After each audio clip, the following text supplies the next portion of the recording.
Bapa di surga, kami menghadap Engkau kembali di hari ini. Kami mengucap syukur oleh karena kasih sayang dan kasih setia Tuhan yang tidak pernah berhenti dalam kehidupan kami. Kami selalu merasakan kebaikan Tuhan yang begitu besar dalam hidup ini. Bukti nyata bahwa hari ini kami masih ada sebagaimana kami ada, itu semua karena kebaikan Tuhan, kemurahan Tuhan, anugerah Tuhan yang begitu besar dalam kehidupan kami.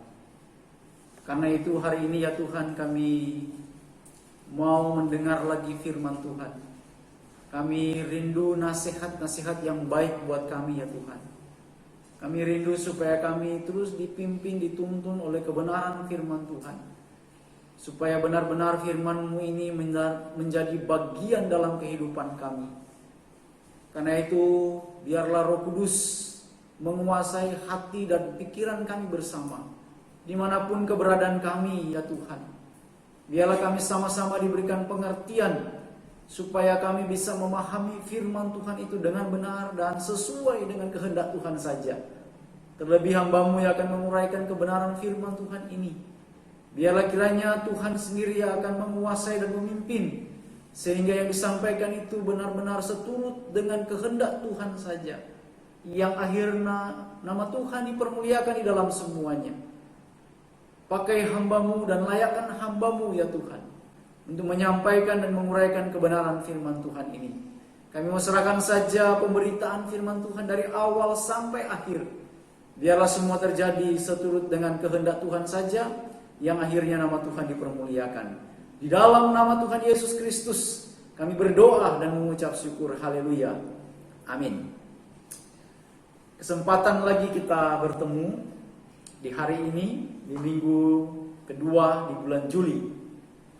Tuhan baik buat kita semua. Bukti nyata bahwa kita semua masih ada, ya, masih istilahnya menikmati banyak hal di alam yang indah yang diberikan oleh Tuhan. Sekalipun tercemar dengan adanya virus corona. Nah, memang saat-saat sekarang saat genting buat kita semua, ya. Artinya kita harus lebih waspada lagi. Mengapa? Karena tingkat yang namanya penyebaran daripada virus ini hari lepas hari kalau kita lihat tidak lagi turun daripada 1000, ya. Selalu 1000 lebih, ya, di atas 1000 lebih, khususnya di Indonesia. Dan kota Makassar ini ya menjadi juga tempat di mana kita ada. Dan ternyata di situ banyak sekali virus. Nah, karena itu mari kita bersama belajar sesuatu yang penting hari ini berkaitan dengan apa yang kita percaya, ya. Apa yang kita yakini. Apa yang benar-benar menjadi sesuatu yang kita percaya, yang secara khusus pada waktu Tuhan, ya. Inilah kita sering berkata, ya mungkin juga kita sering bergumul dan merenungkan dan bertanya-tanya dalam hidup ini, kapan waktu, ya, waktu Tuhan. Waktu Tuhan itu seperti apa? Nah, ini yang kita mau pelajari pada pagi hari ini, kisah bagaimana Lazarus, keluarganya, ya secara khusus Maria dan Marta dan murid-murid benar-benar diberikan satu pengajaran penting bagi mereka tentang memahami waktu Tuhan, ya. Kalau kita lihat di situ kan mereka dialog yang baik, ya. Murid-murid di situ mereka bertanya, mereka mengeluarkan pendapat mereka. Mereka seolah-olah dibawa kepada satu kesempatan, ya, dalam satu kehidupan yang mereka bertanya kepada Tuhan Yesus. Bahkan salah satu di situ dikatakan Thomas, ya, secara secara terbuka dia berkata ketika Tuhan Yesus bilang mati, ya dia bilang baiklah mari kita pergi bersama-sama untuk mati juga. Nah, coba bayangkan itu, ya. Ada kebimbangan, keraguan yang penuh dengan tanda tanya. Nah, dalam kehidupan kita ini juga pasti sama. Kita terus belajar percaya, belajar tentang waktu Tuhan. Bahkan kalau kita sekarang ini, ya, senang dengan syair lagu, waktu Tuhan adalah waktu yang terbaik, ya. Ada syair lagu yang begitu indah yang selalu dinyanyikan semua orang di mana saja, menyanyikan tentang waktu Tuhan. Nah, hari ini kita belajar akan hal itu. Bagaimana mempelajari percaya tentang waktu Tuhan. pesan penting untuk menjadi pertanyaan buat kita. Bagaimana cara mempercayai bahwa waktunya Tuhan tidak akan terlambat menolong di saat situasi yang sulit seperti yang kita alami sekarang ini. Saya berkata situasi sekarang ini adalah situasi yang sulit, saudara. Mengapa? Karena memang di mana-mana kita saat sekarang ini sulit, ya. Kita tidak sebebas dahulu, ya. Kalau dulu kita bebas, sekarang ini kita seperti dibatasi. Pergerakan kita semuanya ya tidak seperti dahulu kala. Kalau dulu kita gampang saja berpergian, ya. Sekarang ini berpergian hanya ada dua, ya. Pergi dengan selamat, pulang dengan sesuatu yang berbeda mungkin, ya. Karena itu mari menjadi sesuatu yang penting untuk menjadi pertanyaan bagi kita. Bagaimana cara mempercayai bahwa waktunya Tuhan tidak akan terlambat menolong di saat situasi yang sulit, ya, seperti yang sedang kita alami sekarang ini. Yang pertama adalah, ini yang penting saudara, mengenal lebih dalam lagi siapa Tuhan Yesus Kristus yang menjadikan Tuhan dalam kehidupan kita. Mari kita membaca dari Yohanes tadi pasal 11 ayat 1 sampai 44 itu satu dialog yang penting. Percakapan daripada murid-murid yang bertanya tentang Lazarus. Kalau kita lihat ayat 4, ya, di situ dikatakan di dalam ayat yang keempat, firman Tuhan berkata, ketika Yesus mendengar kabar itu, ia berkata, penyakit itu tidak akan membawa kematian, tetapi akan menyatakan kemuliaan Allah. Sebab oleh penyakit itu anak Allah akan dimuliakan. Perhatikan baik-baik, Yesus memberikan satu statement, satu pernyataan yang begitu penting dan menarik untuk direnungkan dan dipikirkan. Dan ternyata itu menjadi tanda tanya besar bagi murid-murid pada waktu itu. Mereka bertanya, bagaimana dengan Lazarus itu? Sampai Yesus berkata bahwa dia hanya tidur. Tetapi ternyata akhirnya Yesus berkata dia sudah mati. Nah saudara, ini menjadi tanda tanya penting dalam kehidupan banyak orang. Bagaimana memahami yang namanya waktu Tuhan.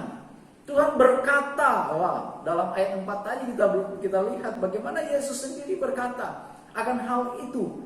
Nah ini yang menjadi penting buat kita. Yang pertama adalah mengenal lebih dalam siapa Tuhan yang kita percaya itu, saudara. Sampai hari ini mungkin kita merenungkan tentang kehidupan yang ada, tentang situasi yang ada, tentang hal-hal yang ada yang sedang terjadi sekarang ini. Tetapi pertanyaan penting yaitu apakah betul saudara sudah kenal Tuhan Yesus Kristus? Apakah benar-benar engkau kenal siapa yang Anda percaya itu? Apakah benar Anda sudah meyakini tentang Yesus yang Anda percayai itu? Apakah betul-betul Anda sudah mengenal dalam, lebih dalam dan sedalamnya? Artinya Anda tahu bahwa Yesus Kristus bukan hanya sekedar Yesus atau Tuhan saja, tetapi dia lebih dari segala-galanya. Ini poin yang perlu kita renungkan dalam kesempatan ini. Ini yang Yesus mau ajarkan kepada murid-muridnya. Untuk betul mereka yakin, Marta dan Maria, orang-orang yang ada, dia mau yakinkan apakah betul mereka mengenal Yesus yang bersama dengan mereka. Bahkan secara khusus murid-murid yang ini, coba bayangkan kan, kalau kita perhatikan Yesus pada kesempatan ini sudah melakukan banyak tanda-tanda ajaib. Tetapi ternyata dalam konteks ini juga kita melihat bagaimana murid-murid pada waktu itu masih belum punya keyakinan. Mereka masih ragu, mereka masih bertanya-tanya. Seandainya pada waktu itu mereka sudah yakin, mereka pasti tidak akan bertanya seperti itu. Tetapi mereka masih belum punya keyakinan yang kokoh. Makanya Yesus mau mengajarkan hal yang penting. Nah, bagaimana dengan kita yang tidak melihat langsung Yesus dan kita ada di dalam hidup sekarang ini di masa anugerah ini? Apakah juga kita betul kenal dalam Yesus Kristus Tuhan dan Juru Selamat itu? Atau hanya sekedar mengenalnya? Yesus yang kita percaya itu adalah Tuhan yang berkuasa atas segala sesuatu serta mampu melakukan banyak hal yang ajaib, saudara. Apakah ini yang kita percaya? Apakah yang ini menjadi satu kekuatan yang menjadi motivasi besar dalam hidup kita ini? Karena apa? Karena Yesus yang kita percaya itu adalah Tuhan yang berkuasa atas segala sesuatu, bahkan mampu melakukan banyak hal-hal yang ajaib Yang artinya manusia yang ada di bawah kolong langit ini tidak punya kapasitas, tidak punya kemampuan seperti yang dilakukan oleh Tuhan Yesus. Siapapun orang yang ada dalam dunia ini, dia tidak mampu dan tidak punya kuasa. Sekarang ini kita dibawa terombang-ambing dengan yang namanya virus ini yang tidak kelihatan ini, tetapi dampaknya itu begitu besar. Dan sekarang dunia goncang, ya, kita tahu bahwa dunia sekarang digoncangkan dengan virus ini. Bahkan berita sekarang ini WHO sendiri sudah berkata bahwa ternyata betul, dulu berkata bahwa virus itu tidak melayang-melayang, ya. Sekarang sudah berkata bahwa ternyata itu dia bisa terbang, ya, bisa dibawa oleh angin, ya, berterbaran begitu saja. Ini ternyata dalam hati saya, mampuslah kita semua kalau begini, ya. Karena kalau udara semua itu sudah dikuasai oleh virus ini, ya berarti siapa yang menghirup udara itu, ya otomatis akan kena virus itu. Karena kita membutuhkan udara, sedangkan di udara ini dikatakan dia melayang-melayang. Saya membayangkan kita kejadian itu, ya, dikatakan sebelum semuanya diciptakan, roh itu melayang-layang. Nah sekarang virus melayang-layang di udara, bayangkan saudara. Berarti memang kita sedang menuju kepada kematian. Saat ini kita dibawa ke sana, saudara, karena apa? Karena udara ini sudah penuh dengan yang namanya virus, mau apa lagi? Ya kan? Mau apa lagi? Tetapi mari kita kembali. Kalau memang benar seperti itu, ya, sesuai dengan penelitian para pakar berkata bahwa memang virus itu sekarang ini bukan hanya droplet saja, tetapi ternyata dia melayang-layang di udara. Mari kita kembali kepada firman Tuhan, menjadikan dasar yang kuat, kenal, ya, Yesus yang betul-betul yang kita percaya itu adalah Tuhan yang berkuasa atas segala sesuatu serta mampu melakukan banyak hal yang ajaib dalam kehidupan ini. Itu yang pertama. Yang kedua, mengingatkan pengalaman bersama Tuhan dalam kehidupan keseharian kita, saudara. Bagaimana kita mengenal yang namanya Yesus, waktu yang tepat yang menolong, ya, dalam kehidupan ini. Yang kedua, mengingatkan pengalaman bersama Tuhan dalam hidup kita sehari-hari. Contoh sederhana, saudara, tidak usah jauh-jauh. Hari kemarin, ya, hari kemarin kita sudah melewati satu hari penuh dengan berbagai macam aktivitas. Kalau yang sedang berpergian, ya, masih kerja, masuk kantor dan lain sebagainya, coba renungkan akan hal itu. Bukankah di mana pengalaman itu membawa kita untuk lebih lagi bahwa ternyata bukan karena imun yang ada dalam diri saya ini, atau bukan karena daya tahan tubuh saya ini yang kuat sehingga bisa menolak yang namanya virus ini, tetapi ingat di balik itu bahwa sebenarnya ada kedaulatan Tuhan, ada kehebatan kuasa Tuhan yang melindungi, yang membackup sehingga kita ada sebagaimana ada sekarang ini. Ingat pengalaman bersama Tuhan. Kalau kita seringkali bertanya-tanya, kapan waktunya Tuhan? Kenapa Tuhan tidak memberikan kepada saya waktu yang tepat?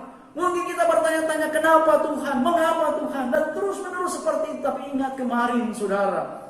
Saudara bisa ada sampai hari ini, melewati hari kemarin. Saya tidak bilang seminggu, sebulan, setahun, tetapi hari kemarin. Dan hari ini ada. Inilah pengalaman bersama Tuhan. Sebenarnya inilah waktu Tuhan yang Tuhan berikan kepada kita, yang sebenarnya penyertaan, pemeliharaan Tuhan masih terjadi dalam kehidupan kita sebagai orang-orang yang terus percaya kepada Dia. Saya terus merenungkan seperti ini. Seandainya saya tidak mengalami yang namanya kasih sayang Tuhan, mungkin saya ini sudah tidak ada lagi. Kalau saya tidak mengalami yang namanya penyertaan Tuhan, mungkin saya hari ini tidak bisa berdiri di tempat ini dan menyampaikan firman Tuhan hari ini. Kalau saya tidak mengalami yang namanya kesetiaan Tuhan, mungkin saya sekarang ini tidak ada lagi. Tetapi saya ada sekarang inilah pengalaman bersama dengan Tuhan dalam kehidupan sehari. Mungkin dalam perjalanan hari-hari saya itu ada banyak hal yang menggerogoti, yang membuat kadang-kala iman menjadi lemah, menjadi kurang yakin dan kurang percaya, membuat khawatir, membuat lemas dan lain sebagainya. Tetapi setelah merenungkan pengalaman bersama Tuhan, itu dahsyat dan luar biasa, saudara. Harus kita berkata terima kasih Tuhan, karena karena engkau sungguh baik dan sangat baik dalam hidup ini. Yang artinya dalam pengalaman-pengalaman yang kita lalui, keseharian waktu demi waktu yang ada yang Tuhan berikan, itulah pengalaman bersama Tuhan yang luar biasa yang perlu kita beri ucapan syukur kepada Tuhan. Kepercayaan adalah sesuatu yang tumbuh karena pengalaman dan waktu saudara. Artinya dengan pengalaman-pengalaman yang ada sesungguhnya membuat kita semakin yakin dan semakin percaya. Yang harusnya itu terjadi di dalam kehidupan kita. Itu akan terus tumbuh. Mengapa? Kalau hari kemarin kita bisa melewati semuanya, itu berarti menambah yang namanya tingkat keyakinan dan kepercayaan. Dan contoh saudara, dalam pengalaman kehidupan yang Anda lakukan dalam kehidupan ini, saya yakin dan percaya dengan pengalaman yang ada akan membuat kepercayaan Anda semakin tumbuh. Saudara, ini penting buat kita dalam kehidupan ini. Yang ketiga, yang selanjutnya, mengingat hal-hal kecil dalam hidup keseharian kita, di mana Tuhan berperan hadir dan menolong, maka kita akan menemukan bahwa Tuhan begitu peduli dan memperhatikan. Jadi saudara, tidak usah hal-hal yang besar yang terkadang kita mau supaya pengalaman itu yang spektakuler. Enggak usah seperti itu saudara. Kita lihat saja dalam keseharian, karena itu ada fakta dan nyata yang dimana kita ada di dalamnya. Bagaimana peran Tuhan hadir, menolong ya. Di situ kita temukan bahwa Tuhan begitu peduli dan memperhatikan saudara. Saya sering kali nonton YouTube ya. Bagaimana peristiwa-peristiwa orang yang namanya terlepas atau dapat keselamatan dengan apa ya? Dengan ya istilahnya mungkin keberuntungan, orang bilang ya. Keberuntungan. Ada ya, saya nonton di YouTube itu orang menyeberang di jalan, tiba-tiba itu ada mobil ya, hampir menabrak dia, hampir saja, nyaris ya. Lalu juga ada orang sedang jalan, tiba-tiba ada tiang listrik jatuh. Pas dia lewat itu tiang listrik jatuh juga. Lalu juga ada banyak pengalaman-pengalaman yang seperti itu. Artinya orang bilang ya itu sesuatu yang luar biasa terjadi. Tetapi coba bayangkan saudara, kalau kita tidak memperhatikan, itukah cara Tuhan sebenarnya menolong dalam kehidupan kita? Kita tidak tahu apa yang terjadi. Siapa yang tahu apa yang terjadi hari esok atau nanti malam? Tidak ada yang tahu semuanya. Tetapi Tuhan menolong. Peran Tuhan dalam kehidupan kita itu luar biasa. Dia peduli dan memperhatikan. Jadi tidak usah yang dahsyat. Hal-hal yang kecil saja. Ya, hal-hal yang kecil saja. Mari kita perhatikan hal itu. Selanjutnya, memahami rencana dalam waktu Tuhan atas hidup kita. Saudara, Lazarus dikatakan sudah 4 hari mati. Dan Tuhan tahu itu. Bukan Yesus tidak tahu. Sampai Marta berkata, seandainya Tuhan ada di sini, pasti tidak akan terjadi seperti itu. Tetapi di situ dikatakan waktu Tuhan itu ya, rencana, harus kita paham. Kita harus memahami rencana dalam waktu Tuhan atas hidup kita, bukan dengan keinginan kita, tetapi waktunya Tuhan. Tuhan punya waktu yang terbaik, seperti Lazarus. Marta berkata sudah 4 hari, dan Yesus tahu itu. Murid-muridnya berdialog, mereka juga tidak percaya. Tetapi waktu Tuhan ini ya, mari kita paham, sesuai waktunya Tuhan, bukan waktunya kita. Ini penting sekali dalam situasi yang sulit saudara. Kita sering memaksa suatu hari esok yang sempurna sesuai pikiran kita. Ya terkadang kan kita ini orangnya kan begitu ya, ingin sempurna. Lalu karena khawatir akan terjadi hal-hal buruk, wah kita mati-matian berusaha mengendalikan segala sesuatunya. Boleh kita membuat planning, membuat rencana, itu baik semuanya. Tetapi itu landaskan semua itu kepada Tuhan. Tetapi jangan sampai itu membuat kita akhirnya panik. Membuat akhirnya itu apa? Sesuatu yang terus membuat cemas akhirnya. Seperti kemarin saya berkata, orang cemas juga ternyata akan mendatangkan kematian. Karena itu jangan panik.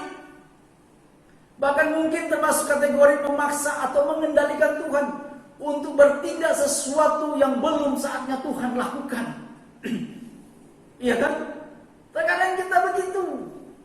Terkadang manusia ingin seperti itu.